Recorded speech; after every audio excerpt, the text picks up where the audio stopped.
Kinasuhan ni PCSO General Manager Mel Robles ang vlogger na si Claire Contreras o mas kilala bilang si Maharlika dahil daw yan sa paninirang puri sa kanya ng vlogger.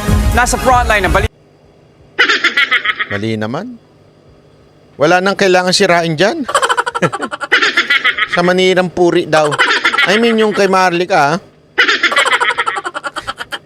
Hindi na kailangan ano yun yan. Biro lang. Okay. Tuloy natin. Balitang yan, Simon Gualvez. Sinampahan ng kasong defamation at invasion of privacy ni PCSO General Manager Mel Robles ang Defamation and privacy. Okay? Take note of those two na kinaso sa kanya. vlogger na si Claire Contreras o mas kilala bilang si Maharlika. Ayon kay Robles, napagdesisyon na nila ng kanyang asawa na kasuhan si Maharlika sa Central District Court of California dahil sa walang basehang akusasyon nito sa kanya at kanyang pamilya. Sa California, sinampa ang kaso dahil doon nakatira si Maharlika. Ang kinuha niyang abogado si Camille Vasquez, ang naging abogado ng aktor na si Johnny Depp sa defamation case laban sa kanyang dating asawa. Malupit to. Malupit etong abogado na to. Tandaan ninyo, halos maipit si ano dyan. Yung ano dyan, yung artista dyan, pero napanalo niya, di ba? Malupit to. Na si Amber Heard. I chose a very good lawyer whom I think has specialized sa ganitong klase, no? Sa reputation and brand. Aba, maraming pera si Robles. Hindi, siyempre naman. Kung ikaw ba naman, di ba, sabi naman ni Tipi nun, manager niya yan, di ba? Ibig sabihin, may pera yan. Ano naman ang mga manager, may pera, di ba? Pero siyempre, kukuha ka ng abogado na alam mong maipapanalo ka. Alam naman, kumuha ka ng abogado na papatalo ka. Yeah? Management. So, kasi kailangan makita niya na hindi ko ito biro. Just because you can, you will. Halos isang taon na raw naglalabas ng fake news si Maharlika laban sa kanya sa pamamagitan ng YouTube channel niyang Boljak TV. Sa mahigit 20 videos, inakusahan daw ni Maharlika si Robles ng pagnanakaw ng pera mula sa kaban ng bayan, contract killing at pagtulong sa mga terorista. Let's see in the proper court, in the proper forum, tingnan natin anong hawak niya. Baka totoo, never know. I'm sure sa kanyang pantasya, totoo lahat ito. But we will put it out in the open, we will challenge that, we will scrutinize that. Hinahamon naman ng PCSO General Manager si Maharlika na harapin ang kaso laban sa kanya. So now I'm bringing justice to your doorsteps. Hindi ka kayang protektahan ng Pacific Ocean. I will bring justice. And I will bring it to you. Just be brave enough to she just has to brave enough to harapin yung consequences niya. Ako dalawa lang masasabi ko dito, ha? Eto. Alam niyo naman yung aking side patungkol kay Maharlika, di ba? Pero dalawa lang masasabi ko dito. Una, tama itong ginawa. Para magkaalaman. Para magkaalaman kung sino nagsasabi ng totoo. Ganun lang mga simple yun eh. Dalhin sa korte ang usapan. Di ba? Dalhin sa korte. Kasi sa social media, madaling mag-akusa. Sa social media, madalitang magbanatan. Pero pag dinala mo sa korte, diyan magkakaroon ng pato na yan. Tama, mali. Di ba? Magkaalaman. Wala akong sinasabing sinungaling si Maharlika. Wala akong sinasabing sinungaling si Robles. Let the court decide. Mas maganda ito na magkalabasan. Kasi nga kahit nga ako sabi ko di ba? Dapat nagkakaso talaga instead na, lalo na pag may akusasyon o merong sinabi na talagang hindi yung nag-react iba kasi yung nag-react ka lang. Di ba? Ano yung pinagkaiba ng demanda ko? Sa akin kasi hindi man ako nagagawa ng nag-iimbento. Hindi ako gumagawa ng istorya. Ako'y nagre-react lang sa mga news. Bilang opinion ko, bilang isang tao. Walang masama dun eh. Ang mahirap, yung gagawa ka ng sarili mong news. Gagawa ka ng sarili mong istorya. Yun ang mahirap dyan. So sa akin, totoo nga naman na madalas mangyari yan na gumagawa ng istorya si Maharlika. Totoo yan. Madalas siyang gumawa ng istorya. Kahit nga yung sa akin, ginawa niya ng istorya. Di ba? Wala lang akong perang pandemanda sa kanya. Pero ginawa niya ako ng istorya. Pinalalamon ko daw ang Mocha Girls sa opisina ni Mocha. Ginawa niya ako ng istoryang ganyan. Tama, mali. Oh. Ngayon, meron siyang ginawang istorya dito kay Robles. Hindi ko sinasabing hindi totoo. Hindi ko rin sinasabing totoo. Maganda dyan, let the court decide. Di ba? Maganda. Kasi hindi ako pabor eh.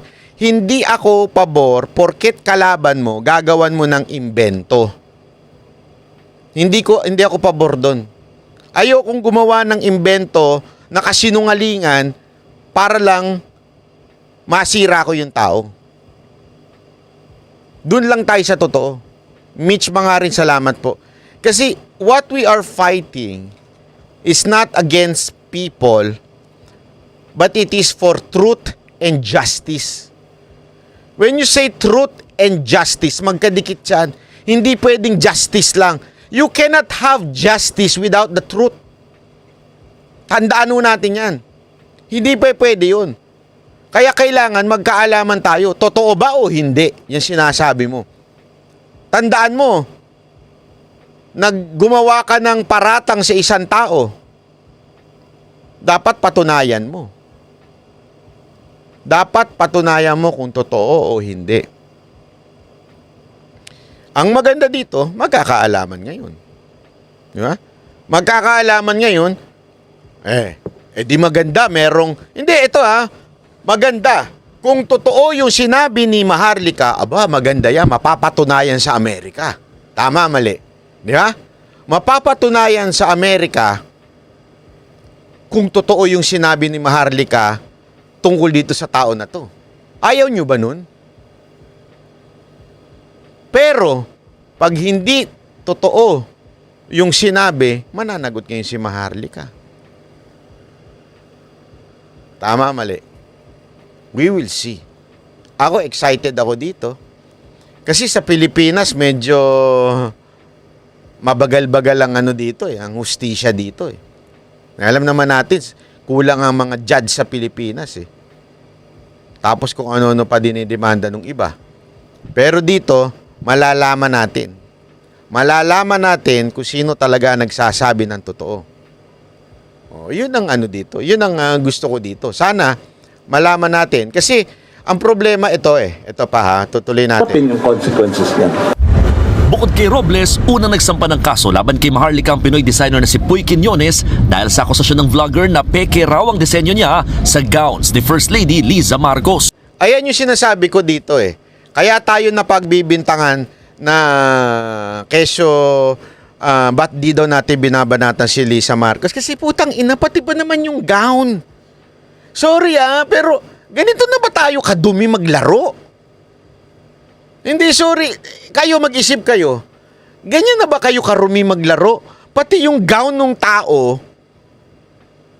pakikialaman natin. Huwag niyo ko itulad dun. Sorry, out ako dyan.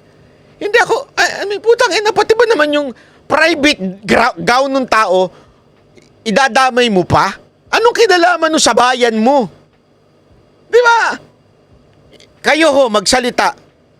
Anong kinalaman ng putang inang gown na yan sa bayan?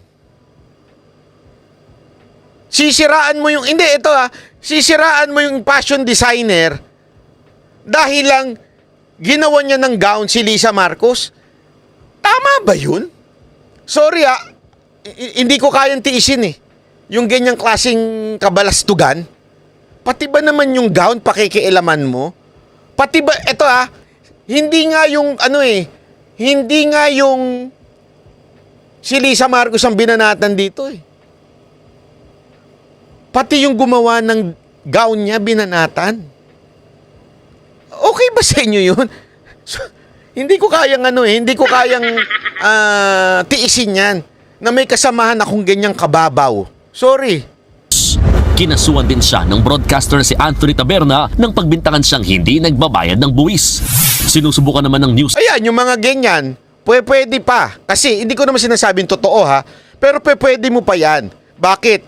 Kasi nga, binabanatan mo yung isang tao dahil sa kanyang pananaw patungkol sa public figure din si Taberna. Pero yung mga private, alam mo kung bakit? Ayoko kasi maging double standard. Tandaan ninyo, nagalit tayo kay Rappler. Sino yung boss ng Rappler? 'Di ba? Kay Maria Ressa. Nagalit tayo doon nung nagkaroon siya ng legal battle with someone na businessman. Naalala nyo nun? Yung isang businessman na ginawa niya ng peke na tapos na demanda. Naalala nyo nun? Tapos sabi ni Maria Ressa, hindi, gobyerno to, ni Duterte. Anong sinabi natin mga Duterte supporter? Anong gobyerno? Private citizen yung binanatan mo, gobyerno. Private citizen yan. Tapos magagalit ka sa gobyerno kung mahatulan ka ng libel. Tama, mali. Bakit double standard tayo ngayon? Bakit double standard tayo ngayon? Porket si Maharlika yan.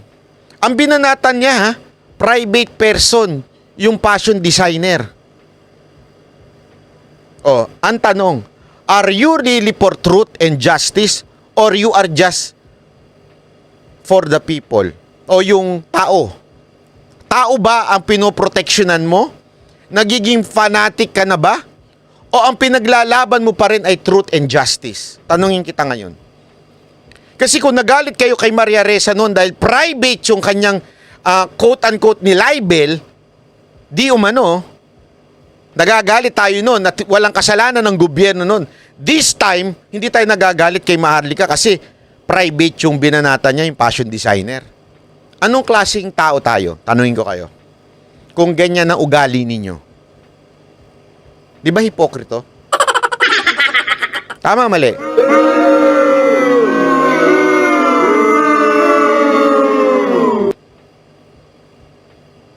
Again, uulitin ko.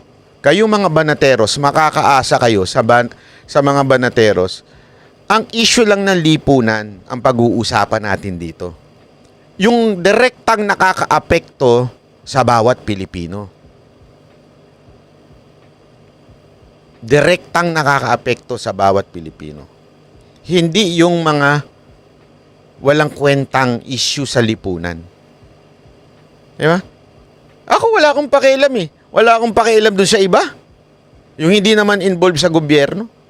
Wala akong pakialam. I mean, pagdating sa kasi ganito eh, yung iba kasi pag bumanat, babanatan pati yung asawa, pati yung nawala namang kinaugnayan sa function. Remember, eto para lang sa inyong kaalaman. Para sa inyong kaedukasyonan, Bakit to? Bago tayo nag-vlog, nagpa-educate tayo eh.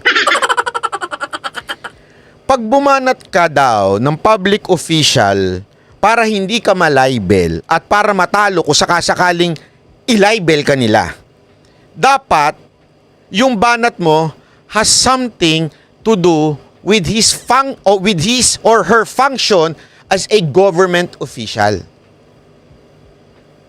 Nagigets ninyo? Ulitin ko. Para sa mga hindi kasi turo sa akin ito eh. Turo sa akin ito ng mga abogado. Every time ako kumakausap ng abogado, I always ask them about libel issue. Ang lagi nila sinasabi, kung babanat ka, siguraduhin mo merong relasyon niyang banat mo doon sa function nila as a public servant. Hindi yung walang relasyon doon sa kanilang babanatan mo na madumi kuko niyan. Ano kinalaman nung dumi ng kuko niya sa pamamahala niya? Unless ginangat-ngat niya kaya siya naging sabog. Tama, mali. Walang issue. Ika nga. Kailangan may issue patungkol sa kanyang public function para hindi ka malibel. Kung malibel ka, o kung ikaw man kasuhan ng libel, lusot ka. Bakit? It's for the interest of the Filipino people, yung banat mo. Interest niya bilang functioning government official. Pero kung babanat ka na wala nang kinaugnayan, tayo na doon sa function niya, huwag tayong ganun.